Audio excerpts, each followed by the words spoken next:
Hey, welcome back to Officially Toy. My name is Toy. My name is Latoya. I go by Officially Toy on TikTok and YouTube. Um, I usually will say where we buy handbags, style handbags, and overbuy handbags. Today's video is going to be my experience of being a first time or first year handbag collector and being on YouTube.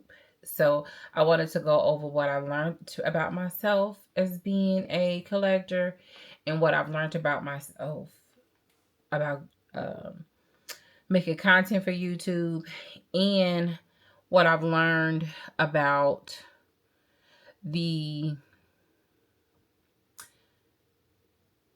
I want to share the downsides and the wins of being a purse collector posting on YouTube and how that feels because it's not always just pretty bags and hauls. So I wanted to go over what I have learned just as a collector first, and then I will sort of chit chat more about what I've learned as being a YouTube or micro content creator wanting to show my collection.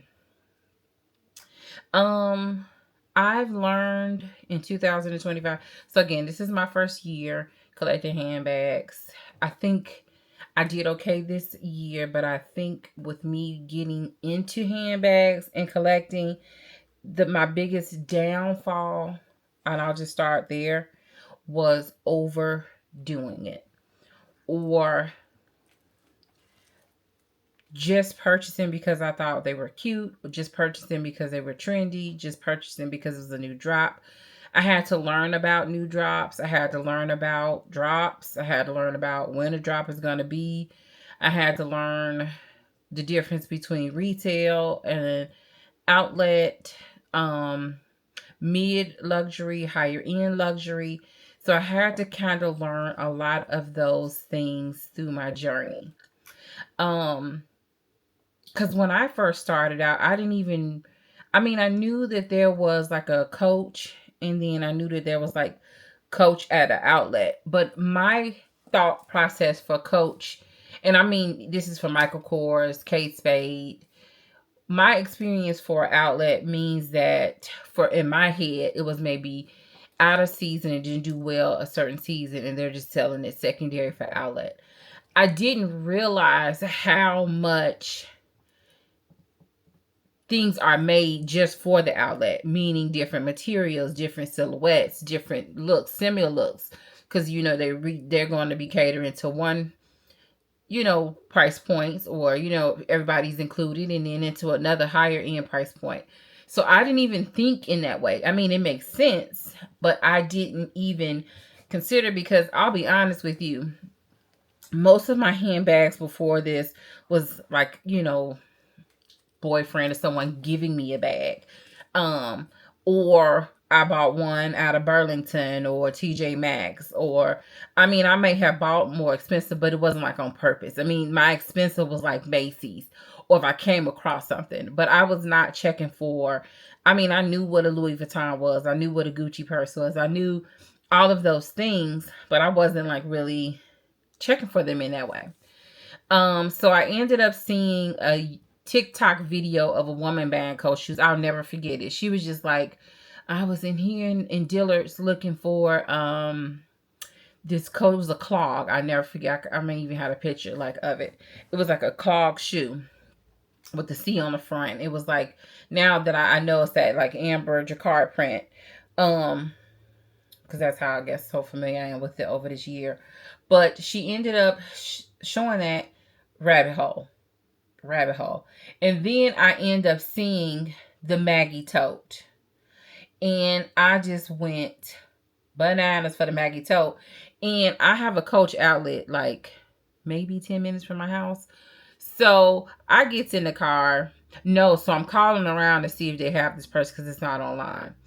And I kept calling the retail, and they kept telling me, we don't, that's like, I mean, they was sort of like, it was like, we don't carry that bag. Like, they was like offended, even though they were Coach, they was like kind of like, wait, upset that I had called there. So I finally figured out that this was only a Coach. And I'm thinking, still so green, not really understanding. I'm thinking Um, maybe it was out of season and I just missed it and it went to the outlet. Because again, my experience with the outlet was this was like last season and it's just sold at a cheaper price point. I had no idea that they catered to the outlet in the way that they cater to the outlet, or they make things or for the outlet. Um so I just had a lot to learn. So I ended up finally getting it. There ended up being like a big sale when I ended up getting interested in it. So the prices was okay and reasonable. So I sort of went a little crazy because I ended up just starting to buy because I liked it. And now I'm getting more knowledge and I'm getting more understanding. I'm TikToking more things. So I'm getting understanding about retails, outlet, Michael Kors. And again, I knew all of these brands before, but I just didn't really go checking for them. So now I am in a position, and I would consider this one of the downs, where I'm just getting like crazy, like just getting. So and then I had like this feeling of, oh God, if I don't get it now, I'm not gonna, get it. So now I'm just like getting a shipment 2 and 3 times a week. And my kids is like, girl, Ma, are you okay? And then I used to get on Poshmark to buy clothes quite a bit back in the day.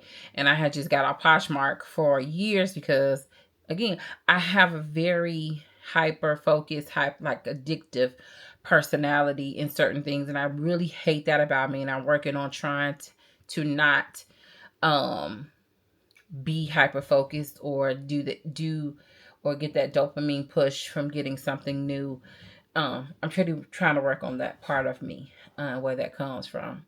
So that is sort of what my beginning of the year felt like. It was very quick and abrupt, and me getting kind of stuck on like a shoe, and it just sort of snowballed into handbag collecting. And then I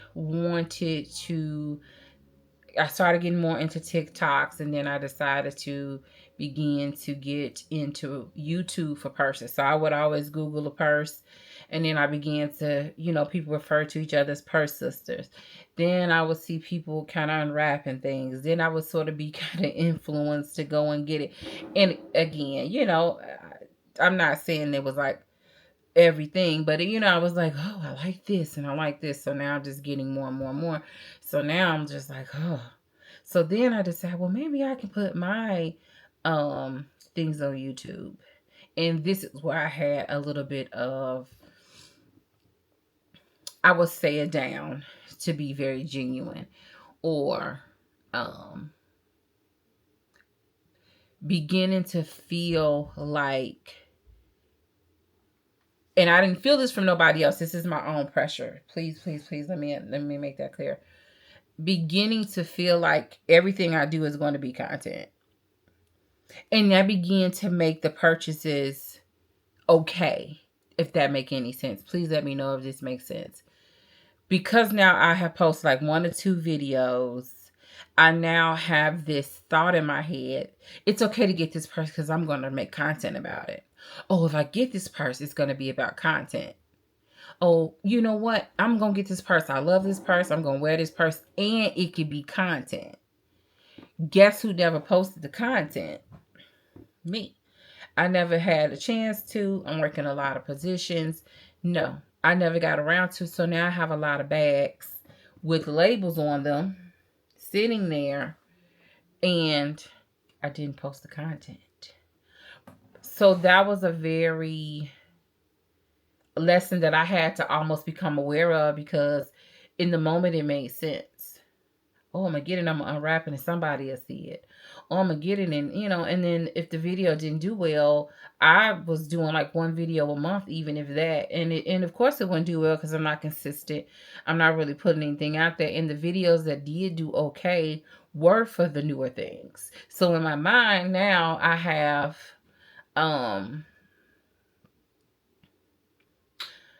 like not a lot of views, but if I get something trendy, I got more than the others. So then I started to segue. My father was always at the Goodwill. We used to Goodwill together. And I was always able to kind of make sure I didn't bring home too much stuff. But he passed away, and I still used to go every Saturday and Tuesday and just look around the Goodwill. I didn't have to buy anything, but um, I would go kind of as like a tradition in a way. And I went to the Goodwill, and they ended up having like someone donated all Coach bags. So now this was like a confirmation that you should go to the Goodwill, and you might get lucky and find all Coach bags at the Goodwill. So now every Tuesday became a thing. And I was able to cut down Sundays, and they made it Tuesdays because they kept giving me a senior citizen discount, which I don't know, maybe I look old, but anyway. So that became a thing. So now I have a lot of, and I hope this makes sense. I have a lot of no name brand purses that you can't really resell. You can't really do anything with. They already sort of broken in, if you know what I mean. But they might be trendy and cute. And I'll be honest with you, one of the things that I have learned about those is those were the purses that I carried the most. And the reason why I think I carried them the most is one of the things that I've learned about myself is I didn't care about the wear. I didn't care if it got a little scratch. I didn't care if I threw it on my car seat. I don't care if I broke too hard and it fell on the floor. I don't care if it got rain on it. I don't care if the pin inside of it busted. I don't care if it was a juice in there and it wasted a little bit. I didn't care. And that made me relieved because what I would do with my empire is not what I would do with a $15, $10 purse from the Goodwill. So when I went out and did things, not caring felt easier than caring. Because now I feel like I've spent money on this purse and I don't want to ruin it. I don't want the corners to get worn down. I don't. So now here I am, and people say, "Well, I don't baby my purses." I did. If it was more expensive, I sure did, because I didn't want that to be messed up. And then I got purses that's just sitting on the shelf. So I had to learn what purses work for my lifestyle. And I have little notes here, guys. So that's why I'm kind of looking over here. So, one of the things that I did not do, and I'm kind of glad, but I still wanted to touch on it as a downside, is coming on YouTube. I never compare my collection to others. First of all, I know I'm new at this, and everyone is in a different place in life. Some people are more financially able to buy more luxury purses. Some people are more able to buy more purses often. Some people may not be so in that position in their life. But that's one thing that I will say for a win for me is I did not get on YouTube and compare myself to other purse sisters or purse channels and things like that. That's where I was able to maintain the joy and watch other people because I didn't have any issues. But I did one of the winning things is I did learn to follow me for my own taste, for my own budget, and for my own honesty. So that was one of the things that I felt like I won with. But kind of going back to the thought process of, oh, if I get this bag, it can become content. I had to learn how to become a more intentional collector. Bags take up space really quickly. And I just did another video and I was talking about how I end up doing a red and green video. And I end up sitting there thinking, I don't have not one green purse. I mean, I could not recall one green purse. And then I went through my house and I found 4 or 5 green purses. But me going through my son's room, my daughter's room, my hall closet for purses, no bueno.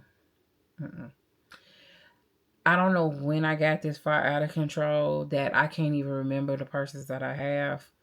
So I am not, and my birthday is in a matter of days. I am not buying another purse. until I can get this home decluttered from purses. I do not want to be disordered with my finances, but I do not want to be hoarding and bogging my house over handbags that I'm not going to never carry. And I'm wasting all the good money and all these jobs that I work to have bags that I couldn't remember I had. 2026 will not have that. I will not go into that with that mindset. Um, and I don't even remember where it sort of snowballed for me. But I think a lot of it was Poshmarking and thrifting, and then out of sight, out of mind is very dangerous with hoarding or being an intentional collector. It can be very hard. Um, so I'm learning how to rotate a bag.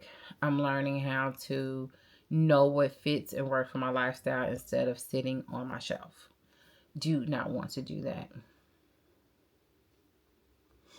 Um, Kind of circling back to content creating and handbags. I find that my videos do better with collections. I find that my videos do better with sale logos. Like if I bought something around a holiday, a Labor Day sale, I find that those videos do better. Which is good because I'm learning my audience and people are learning me. So that is helpful with good feedback if I want to get more serious. Let me just say, on my TikTok, I have thousands of followers. YouTube is just something I kind of started here and there recently. And I'm getting a shout out, and I think it kind of brought me more traffic, so I really appreciate that. So, Vlogmas have been like a blessing to me as well. So, um, a lot of my wiring for YouTube has come from me having success on TikTok.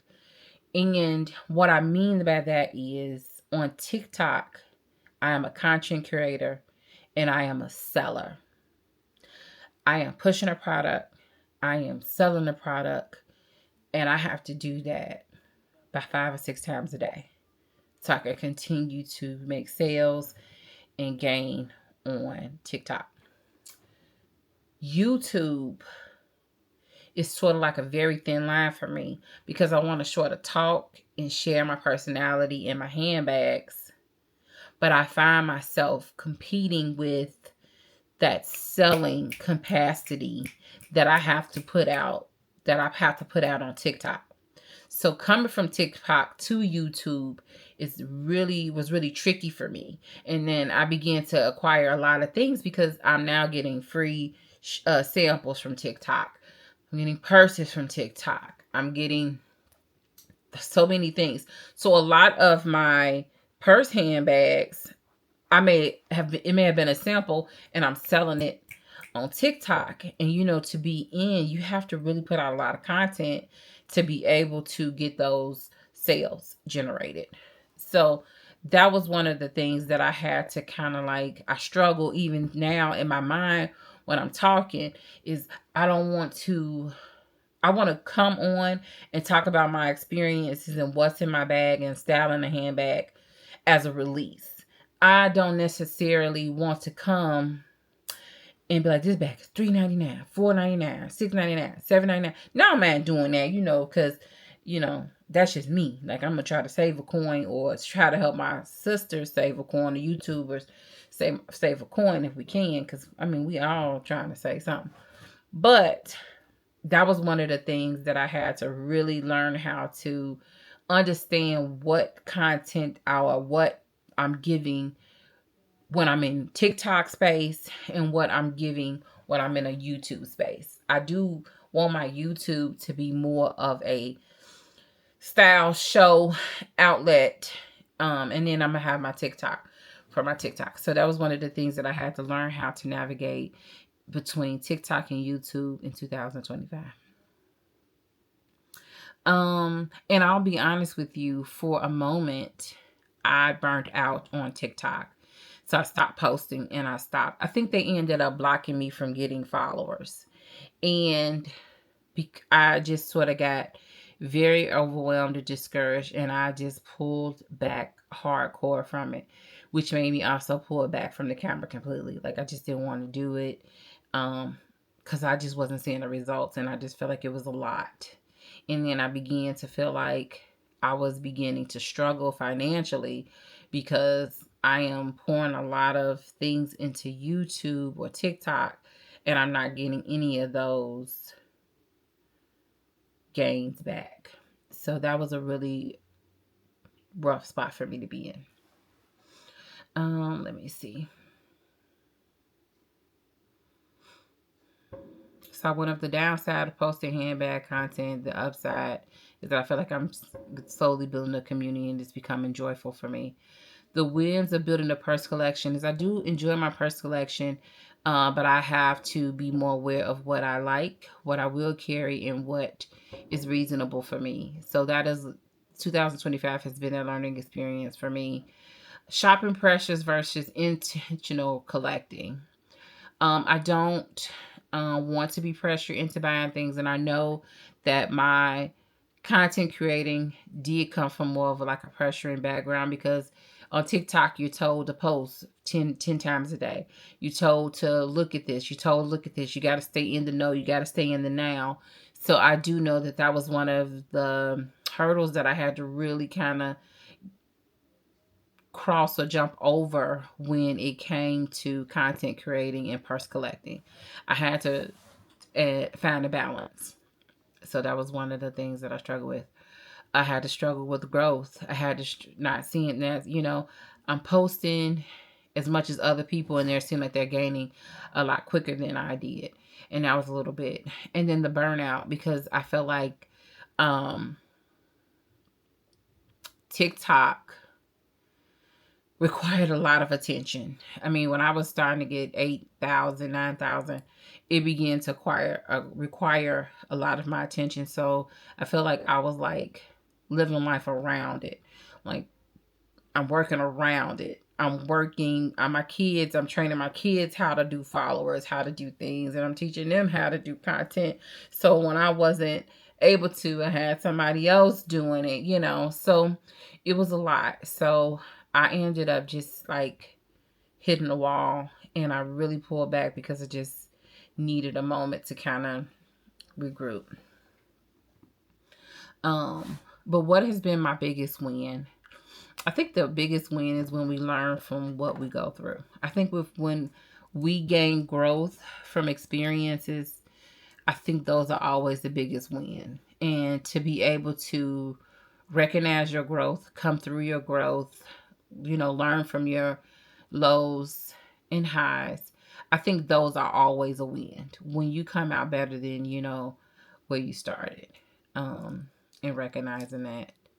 And then as a creator, I think my biggest win is I end up getting a shout out. And I think that was really nice of her because then it kind of brought me a little bit more notoriety. Some people began to see me more, and Vlogmas has been a blessing for me too. And content creating has become renewed for me. So that's been a bit nice for that. So yeah, guys. So that's it. So that's all I wanted to go. It was the real side of purse collecting, with the wins and the struggles.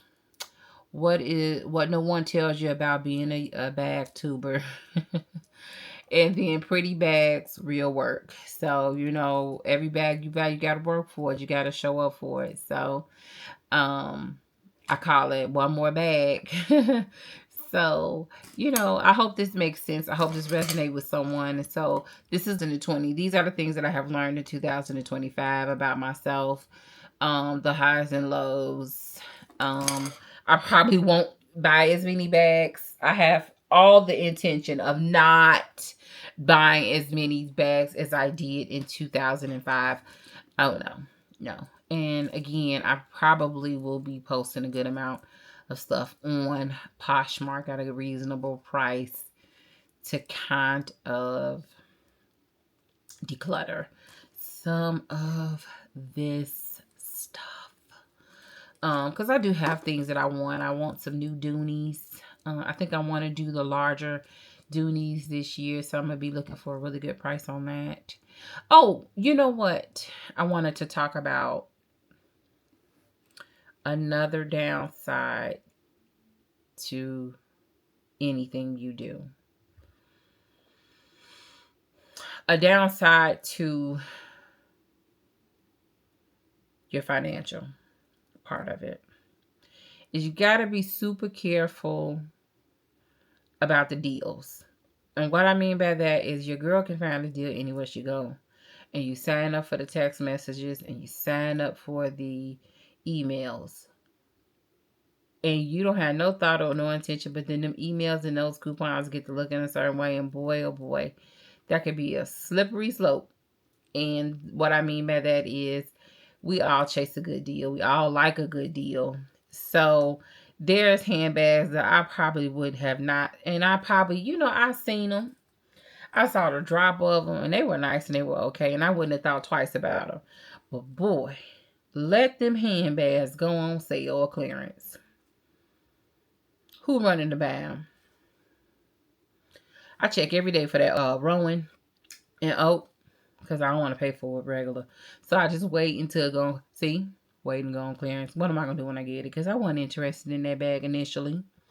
So that's one of the things. If I'm not initially interested in it, I'm not gonna even try to chase a clearance.